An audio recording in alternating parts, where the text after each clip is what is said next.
Hello everybody, it's Tom Seidner, and in this video we are going to revisit the Ghost Car analog controller. Now, this is the Ghost Car analog controller that I created for Carrera Go and Carrera Evolution.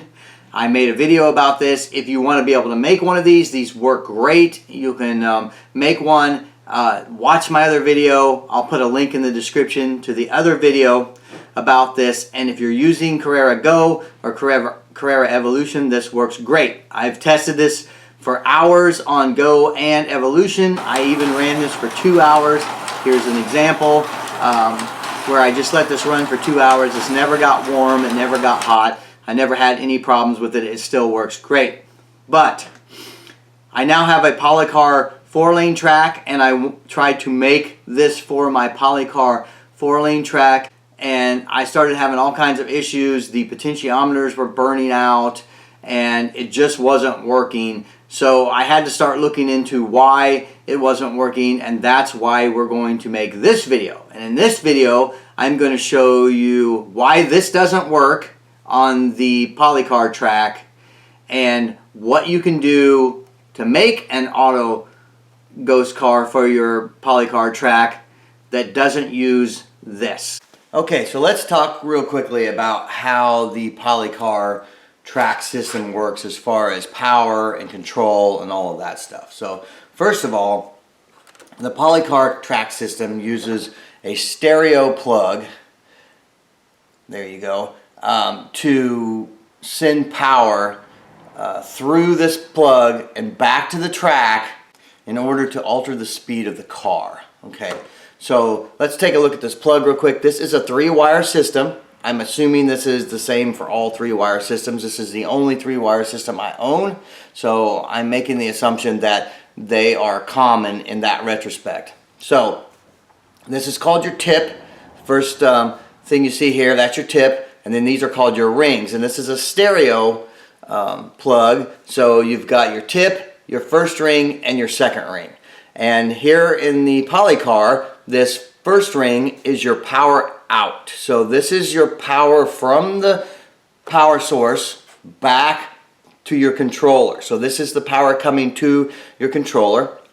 And then this first ring is your power back to the track. So what's going to happen is your power is going to go from your power supply here, through this tip, back through this first ring and back to your track.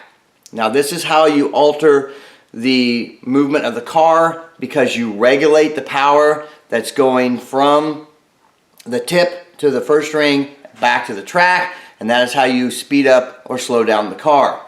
The second ring here is your ground and your brake. And so this is a ground out and a brake back in. So you can actually alter this ring to alter the brakes on the car. And I'm going to show you here in a little while. I have a controller that has full brake, and I have a controller that has no brake. And you can also put a potentiometer on this second ring, and you could alter, the brakes in between full brake and no brakes. But in my situation, I have not done that. I'm just running some controllers with full brake and some controllers with no brake, and I'll be able to demonstrate that here in a little while. Okay, so I have two different controllers here. This is the Polycar controller that comes with the set, and this is an SCX controller that I converted to work with the set.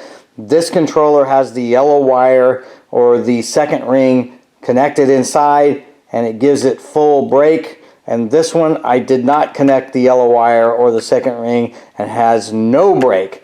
And like I said, you could install a potentiometer to actually go between no brake and full brake, but in this case I have not done that, but I'm going to show you the difference between these two. So this is the car running with the original controller with full brake. And you can see the car comes to an immediate stop when I let up on the plunger. Now this is the car running with this controller with no brake. And you can see the car continues to roll after I let up on the plunger here. So on the other end of this connector, you've got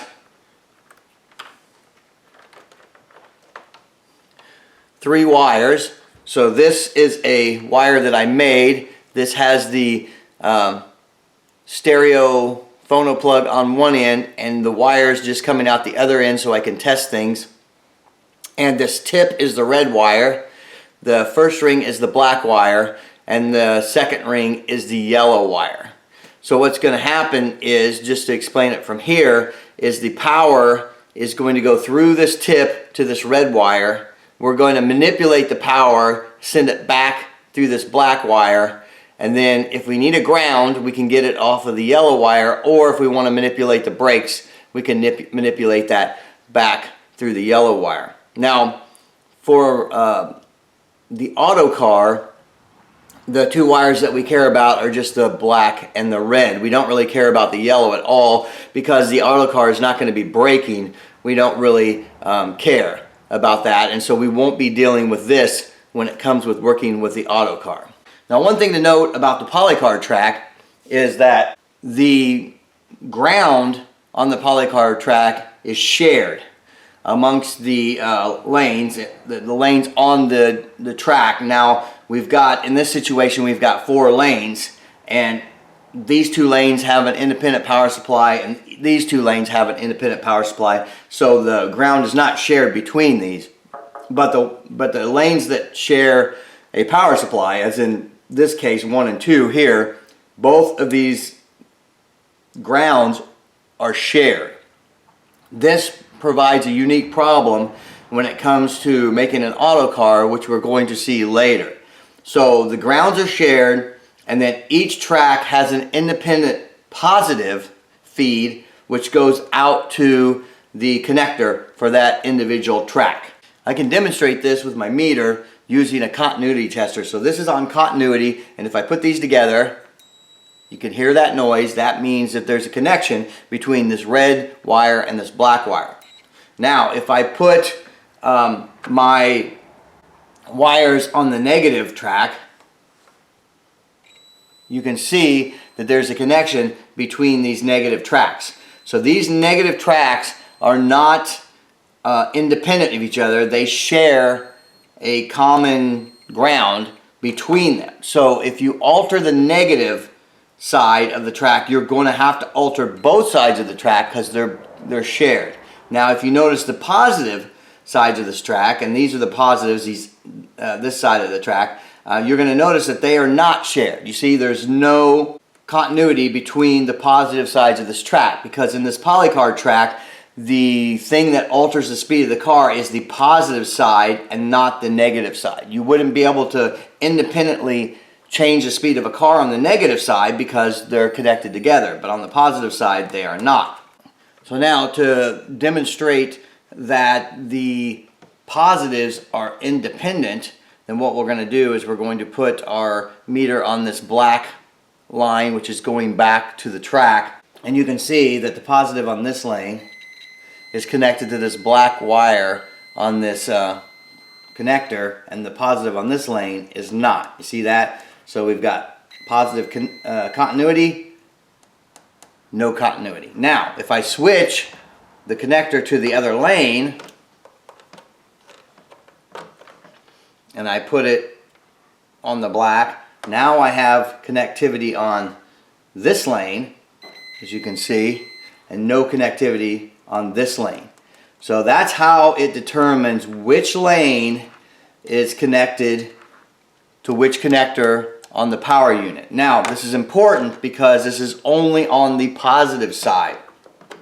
The negative side, as we said, all negative sides are hooked together. So if we put this on here and we check them, if we put this on the yellow wire, which is the negative lead, just a common ground, then if we check the negative sides, you can see that we get connectivity on both lanes. So the negative side is shared and the positive side is not shared.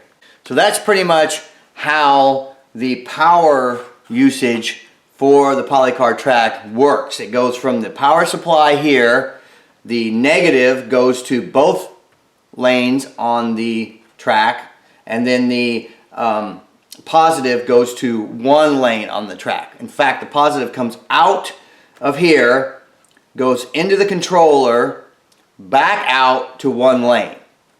So in order to make the car move at different speeds, we have to modify the amount of power on the positive side that's going from this connector to the track. To demonstrate how that works, I've hooked up one of the Polycar controllers to the red lane, which is here on this track. And whenever we push down the plunger for the red lane, it's going to alter the voltage that's going to that track, and we'll be able to see that on the meter here. So I'll put this screwdriver underneath the wheel of the car, so hopefully the wheels can spin. Let's see.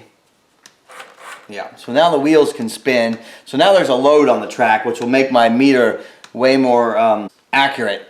So as I push this down, if you look on the meter here, you can see that now I've got, different voltages. I've got 8 volts, push it down a little farther, 9 volts, a little farther, 10 volts, keep going, 11 volts, 12 volts, and so on, all the way up to 13 volts. So pushing down the controller on here actually increases the voltage that's going to the car. Now, one thing to note, it is increasing the voltage on the positive side, not on the negative side, and that's going to be important when we start talking about auto cars. Okay, so real quickly, we're going to talk about what's inside the controllers.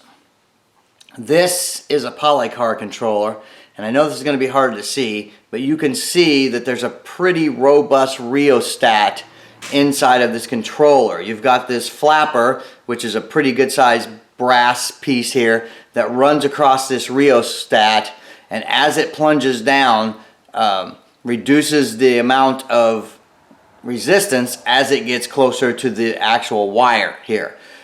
This is pretty heavy duty, and this can handle quite a bit of power going through it, and that's what the inside of the Polycar controller looks like. Now you've also got this little mechanism here. This is just a switch, and all this switch does is it eliminates the rheostat altogether. So if you hit this booster switch, what it does is it just connects these two wires together, and there's no resistance at all. So when you pull that button, you're just like sending full power to the car. But if you notice, this rheostat is pretty good size. It's pretty hefty. It's got some fairly good size windings in there. It's got a pretty good brass flapper on there, and so it can handle a lot of power going through this controller. Now in contrast, this is the rheostat, if you want to call it that, from a Carrera Go or a Carrera Evolution controller, and you can see that it's pretty lightweight. There's a very small wire here that carries the current through it, and a very small flapper here that sends the voltage through here. Now this works exactly the same way. As you can see, this is just a linear rheostat, if you want to call it that, here, that as it moves down, it reduces the resistance, and then as it moves up, it increases the resistance, causing the car to go faster or slower. Now, the internals of this are very similar to the internals of this. This has got 10K, 10,000 ohms of resistance, and this is a 5,000 ohm resistance potentiometer, but they do make 10,000 ohm resistors as well. And the internals of both of these are very similar. They're very lightweight, they're very small, and so they can handle approximately the same power through them.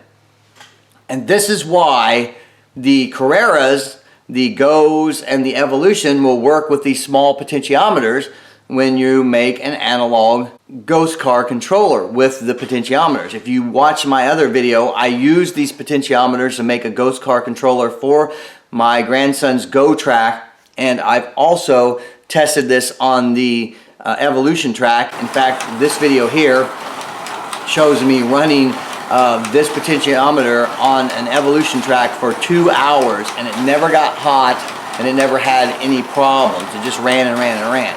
Because the way the Go and the evolution tracks are set up, they're using a lot less power going through these components, and these smaller size components are able to handle that power throughput. But the Polycar Track is a whole different animal. As you noticed, the controller for it had a much more robust rheostat in it, which actually has a real rheostat. This is actually a potentiometer for the Carrera. It's not actually a rheostat. It's a linear. This is a linear potentiometer, and this is a rotary potentiometer. So the linear potentiometer is what's used in the Go and the evolution tracks. Now, we saw the controller for the slotted track actually has a true linear rheostat in it. And the reason it does is because rheostats are like potentiometers on steroids. Rheostat is a potentiometer that can actually handle a lot more power going through it. And so here's an example of a rotary rheostat, and you can see the difference between the potentiometer and the rheostat. In fact, you can see how beefy the components, the wires that's sending the power through, the flapper that's adjusting the resistance on this rheostat. You can see that there is a big difference. Now, this one is quite huge. I have another one on order that's about half this size, but still, even at half this size, it's still way bigger than this potentiometer, and the components can handle a lot more power going through them. So if you're going to do the ghost car on the Polycar Track, you're going to have to use something like this larger, this actual rheostat, not potentiometer, to be able to send the power through this back to the track. Now, these two items you see right here, these are exactly the same thing. This is just a more hefty one than this one. But these two items are called pulse width modulators. Now, originally, I had wanted to do the ghost car on the Polycar Track using pulse width modulators, because these are way more cost effective. They're way cheaper than this huge rheostat. This was $20. I think the cheapest one I found was like $16. But these things are about a couple bucks each, and these modulate the power back to the track, and these work great. In fact, I'm going to give you a little demonstration here of how these work. So I have this pulse width modulation device hooked up to this car, and I've got it hooked up to this side of the track with my connector. I'm going to turn the power on. As you see, when I turn the power on, nothing happens at the car. But if I turn the knob here, you'll see that the car starts to turn, the wheels start to turn. It's modulating the power so the wheels turn slow, and as I increase the thing, you can see that the wheels on the car increase. So this would make you think that using a pulse width modulator would be a great way to adjust the speed of the car on the track, and therefore create a ghost car on the track. And this was my theory as well. I purchased a couple different ones of these to try it out, and there is an inherent problem. This works great if you're connecting both the positive and the negative to the track, but the problem is that this pulse width modulator, this PWM, it modulates on the negative side and not on the positive side. Now, you notice we don't have the black wire hooked up here at all. This would be the positive going back to the track, and unfortunately the positive going back to the track is always full power, because the positive off of this pulse width modulator is always full power. It's the negative side that actually changes voltage in order to change the speed of the motor. And the problem is because our track shares a negative common between the two tracks, we can't modulate one or the other without modulating both.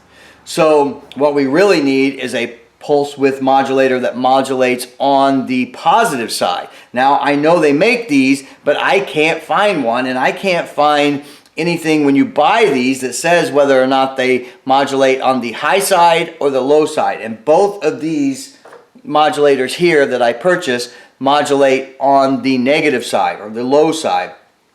And I think it's because it's way cheaper to make a modulator that modulates on the low side than it is to make one that modulates on the high side. So therein lies the problem. You can't use the pulse width modulator to create a ghost car because you would need it to modulate on the high side. And I can kind of show you, I can kind of demonstrate that. If you notice, I have these hooked directly here, and if I go ahead and I leave the negative line here on, but I run the positive directly from the positive, so if I take this lead off of here and I put it directly onto the positive lead here and I turn the modulator, you can see that the wheels can still be modulated on the negative side. So the only thing that's actually coming through the other side is the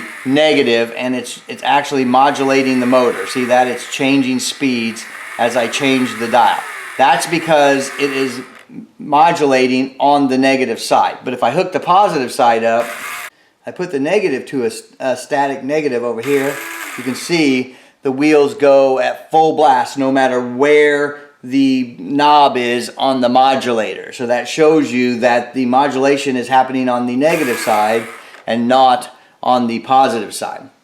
So therefore, because we need to send back a positive signal back to the track that's been modulated, we cannot use these pulse width modulators in order to create a ghost car on the track. Now, if any of you guys know where you can get a pulse width modulator that modulates on the high side, please let me know, because I will purchase one and test it, and then you could use the modulator to create a ghost car for the track. Now, the nice thing about these pulse width modulators is they are very efficient when it comes to power. They don't just lose the power that they modulate out. They actually pulse the power, so 50% power is only 50% consumption from the power supply, which is kind of nice. Now, one thing I want to note about these pulse width modulators, they're not without their uses.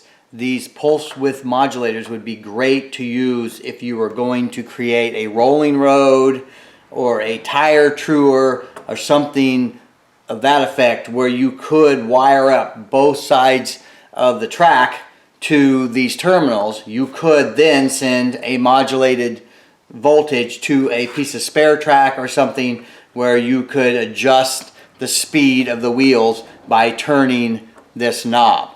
But because the Polycar Track requires modulation on the positive side, these will not work for auto ghost cars. So in conclusion, the only way that I've found so far to create a ghost car on the Polycar Track is to use one of these heavy-duty Rheostats. Now, they work great. They don't get hot, and they, you know, I have had this on here and let it run for a couple hours with no issues at all. Now, in order to hook up the Rheostat, the first thing we need to do is we need to put the positive into the middle here. So this red is our tip on our connector, so we're going to put that to the middle there like that. And then the right hand side of the Rheostat, this is just like a potentiometer. It has a right hand side and a left hand side, and the only difference is which way you want the knob to turn. So I want the knob to be turned counterclockwise to be all the way off, and then as I turn it clockwise, I want it to increase in speed. Now, if I wanted it to be clockwise, all the way clockwise to be off, and then turn it back to increase in speed, I would hook up to the left hand side over here. But I'm going to do that here. So and then I'm going to ignore the yellow altogether, because that is for the brakes and it's just a common ground, and all I'm wanting to do is manipulate the positive side. So this red one, the tip, is the power from the track, and then this black is the power back to the track. So I'm going to hook that up just like that. Then I'm going to turn the track power on. Now I have this knob turned all the way counterclockwise, so the car should not move. I've got this plugged into the white lane, so I'm on the white lane there. And then now I have it hooked up. I can go ahead and turn my rheostat, and as I turn my rheostat, it's going to make the car run. Now this rheostat is 30 ohms. Now that's 30 ohms. This potentiometer here that we used on the Carrera Go was 10,000 ohms. So there's a lot more resistance on this than there is on this. But the controllers for the Polycar Track are about 40 ohms. So this was the closest I could get to 40 ohms. I could have got a 50, but if you get a 50, you're going to have a lot more slack in your turn. So I opted to go with a 30, but a 30 would work, 50 would work, even 100 would work if that's all you had. But I found 30 to be the best choice. So this is a 30 ohm rheostat, and as I turn this, you're going to see the car is going to start going. So as I turn my rheostat,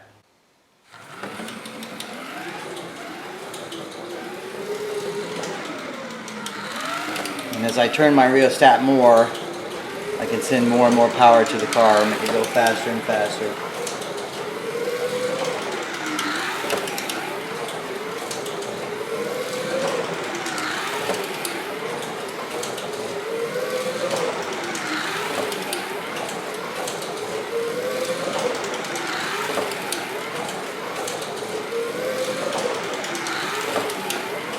And there you have it, a ghost car on the Polycar Track using a Rheostat. And I can tell you that this car is very competitive because I tried to race against it last night and I was having a hard time beating it. So here's the auto car running on the Polycar Track using the Rheostat. And here's me attempting to race against the auto car. Filming and racing at the same time is a little hard.